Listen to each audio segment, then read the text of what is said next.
American Croissants. September 18, 2024. New York City, New York, USA. A cloth version of the French flag hung from Café Marché's ceiling. Smaller versions of the flag, attached to plastic stirring straws and set in miniature vases, decorated the counter and round tables used by customers sipping coffee. Countless pastries packed the display cases, but the ones that got the most attention were labeled Real French Croissants. Signs advertised that they were made fresh daily and flown in from Paris. Blanca Gonzalez, the cafe's manager, stood behind the croissant case, reassuring a skeptical customer who stood at the front of a line that stretched to the door. "You can't be serious about those things coming from France," the frumpy-haired customer said sharply. "We are serious," Blanca snapped back. "What flight were they on?" "I don't know. My job is to sell them." "How can they possibly stay fresh?" "All I know is that they are fresh." "And how can they only cost $10? The overhead from flying them in would be astronomical." "You have to trust what's on the sign. Now, do you want a croissant or not?" The customer paid for one croissant and nibbled it critically. By the time she finished and left the store, she had no more questions about authenticity. Blanca brought up the conversation, and many more like it, the next time she saw Café Marché's owners, Gino and Barry. "People are asking a lot of questions. They don't see how it's possible the croissants are coming from France." "Why not?" Barry asked, in only half surprise. "For one thing, they should cost more. $10 doesn't seem like enough to cover the flight over." "So people want to pay more?" Gino asked with a laugh. "Who really cares what they say as long as they keep buying them?" Blanca frowned and shook her head. "I don't know. It could totally backfire. What if someone found out what was going on and really caused a scene? I could see a video about it going viral. You know how New Yorkers are. They always think someone's out to get them." "Maybe we should cool it with the Made in France thing," Barry said cautiously. "No way. We got a good thing going," Gino insisted. "The croissants are easily our top moneymaker." "How about if we stop saying they're flown in every day?" "But that's the gimmick. That's why people show up. No one's going to come across town for a regular croissant. And we spent a lot of time getting them just right." The raw truth of the matter was that the French croissants they sold were made in the cafe's ovens each morning. They were not baked in Paris and rushed onto a jet for a transatlantic flight with Barry and Gino waiting for them at the airport. But both owners were experienced bakers who had spent time studying croissants in France. They knew the recipes and ingredients. When they returned to America, they experimented with what it took to make a croissant taste French. It all came down to the flour. Butter and other ingredients did not matter. Neither did the ovens. With the right French flour, they could make croissants in New York that were indistinguishable from those they made in France. As for their marketing, Barry and Gino figured they were being a little misleading, but so was every other good advertisement. They were making real French croissants, and at least the flour was flown in from Paris. Gino looked across the counter at Blanca and Barry and pounded his fist. "I say we double down on the whole French thing. If people think they should cost more, let's raise the price and blame it on higher airfares." "What if they ask what flight they came in on?" "We'll make a big production out of it. We'll hire a delivery truck to arrive each morning. We'll even have them drive back and forth from the airport in case anyone is watching." Barry laughed and said, "You can't be serious about hiring an empty truck to drive around." "Why not? And you know what else we should do? Stop making so many croissants every day. We should make a limited number, say 500. Act like that's all we get from Paris per day. When we run out, it'll just make people want them more."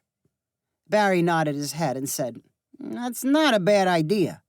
"And Blanca can tell people to transport it in special vacuum-sealed boxes to keep them fresh." At that moment, Gino had what would prove to be his most important idea. He stared at one of the delicate croissants inside a glass counter and said, And what we really need is something to compare them to. When someone walks in off the street and sees our French croissants, right next to them, we should have a different model that looks less French. Then Blanca can point to the French one and say, "Can't you see the difference?"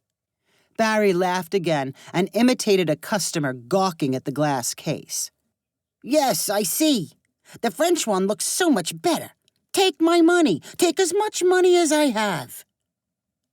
The cafe owners and manager got right to work on the changes. Raising the price of a croissant was easy, and so was limiting the daily batch size to 500. With a little help from his cousin, Gino found a man with a small box truck willing to drive from JFK Airport early each morning with a pretend delivery. Empty, vacuum-sealed containers were carried into the cafe's rear kitchen with great ceremony. The element of Gino's plan that took the most time to develop was a recipe for an alternative croissant.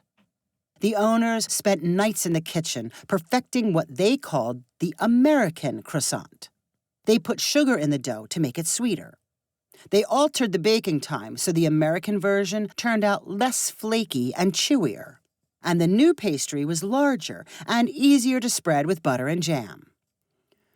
The cafe placed the American croissants next to their smaller French cousins in the largest display case. Plastic French flags sat side by side with American flags. The French croissants were priced at $20 each. The American version only cost $2.50. Anyone who questioned whether the smaller croissants were made in France was encouraged to try both varieties. Anyone who had been to France was quick to certify the authenticity of the more expensive model. "Oh, yes, these were definitely made in Paris. See how flaky and delicate the layers are? You can only get that in a French bakery. Worth every dollar." Contrary to the simplest laws of supply and demand, raising the price of the French croissants made them more popular. A new morning ritual took hold in the neighborhood as a line of customers waited for the French croissants to arrive. They cheered for the box truck and shouted for cafe employees to hurry up already and put the croissants out. Each one represented sophisticated taste and an appreciation for the finer things in life. Wall Street bankers sent personal assistants across town for bags full of croissants to impress colleagues and clients. With only 500 per day to go around, nabbing a croissant became more difficult than reserving a table at New York's best restaurants. On most mornings, the French croissants were gone by 8:30. Blanca placed a large sign reading, "Sold out," inside the display cabinet, and those still in line groaned in disappointment. Rather than walking away, many of them asked for American croissants instead. That supply was unlimited. A funny and unexpected thing happened. As customers ordered American croissants simply because they were available, they developed a taste for the new creation. The larger and much cheaper pastries were definitely more economical. Price per bite of the French version was 10 times that of the American. And more people simply liked the taste. Not as sweet as a donut, the American croissants paired well with coffee and hot chocolate. The long morning line at the cafe continued, but an increasing portion of the early arrivers ignored the French croissants. 4 months after implementing Gino's plan, the cafe stopped selling out of French croissants. They reduced the number in a batch from 500 down to 400, and then down to 200 in order to avoid throwing so many away. To make up for their falling price margins, they raised the price of their strongly popular American croissants. Blanca, Barry, and Gino stood behind their croissant counter one afternoon, contemplating their inventory. Plenty of the delicate French versions were still available. Meanwhile, the oven and back worked non-stop to keep up with the demand for the American recipe. "You know, I haven't had anyone question the Paris flight thing for a while," Blanca said matter-of-factly. "Almost like the novelty has worn off." "I guess it couldn't last forever," Barry replied with a disappointed shrug.